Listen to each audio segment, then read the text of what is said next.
So share ko lang yung project ko ngayon, yung budget wheel build. So ang gagamitin nating rims dito yung Weinman U28TL. Usually yung Weinman available sa market natin na tatlong variant yon. Yung U28TL, U32, tsaka yung U40. Yung number na yon, yung 28, 30, tsaka 40, represents niya yung outside width nung rim. Ang kinagandahan nito ni Weinman is tubeless ready na yung mga rims nila.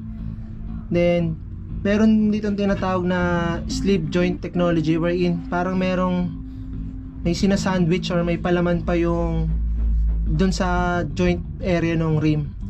So siguro sabi nila sa method na to mas pinapatibay nila yung rims mismo.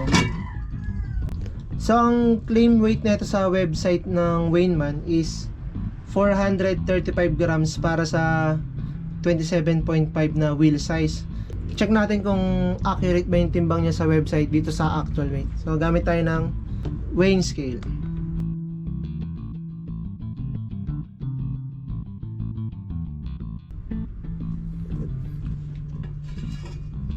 So supposed to be dapat ano lang to, 435. So ang weight niya 466, so medyo mataas ng konti dun sa claim weight nila sa website. Ang gagamitin nating spokes yung Richman. Alam ko same lang sila ng parent company ng pillar spokes, which is yung Shadar Accessories. So made in Taiwan.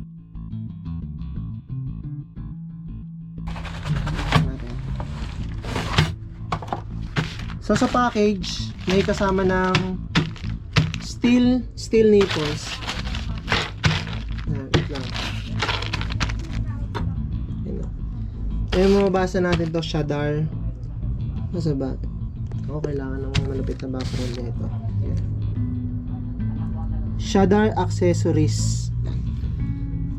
So pero hindi ko to gagamitin tong steel nipples kasi mas maganda kung brass nipples yung gagamitin natin sa wheel build na to para matibay talaga siya. So pillar yung ginamit kong nipples para brass nipples na kasi to.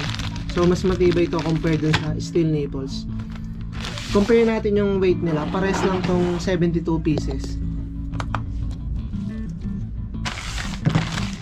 So yung stock nya 72 grams, 72 pieces. Ito naman sa brass. Sa brass naman 84 grams. So mas mabigat ng konti compared dun sa steel nipples, which is made of brass naman to, brass nipples to. Kaya mas mabigat siya. Yung spokes to, ito yung spokes, kiloin natin isang piraso. Tek ng gulong. So yung spokes 7 grams each. Medyo mabigat. Compare mo sa pillar, magaan talaga pillar. And 506 grams, 72 pieces na spokes. So ito na yung pinaka build ng rim set natin. Bali yung hubs, yung pa rin yung gagamitin ko, yung Chosen 150T. Then tapos ito yung ikakabit natin, tong Weinman U28 Richman spokes tsaka pillar nipples.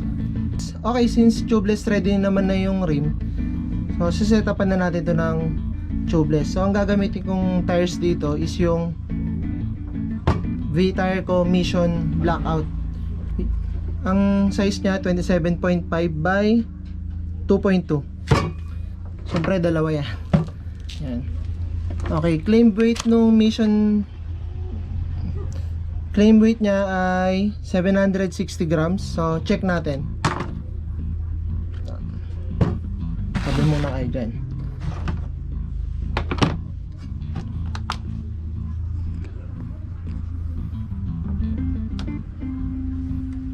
So ang actual weight niya, oy, mas magaan, 738. Try natin yung isa. Wala, yung isa 746. So hindi sila magkatimbang. So anong tama? Try ko ulit. 739. Timbangan niya tayo sira eh. Ayan. 747. So mas magaan yung isa compared dun sa isa. Okay, yung gagamitin nating sealant dito, syempre, kung Veetire na yung gulong mo, Veetire na rin yung sealant natin. So dito, Tubeless. Yan. So sealant, gawa ng Veetire ko pa rin. Ayan.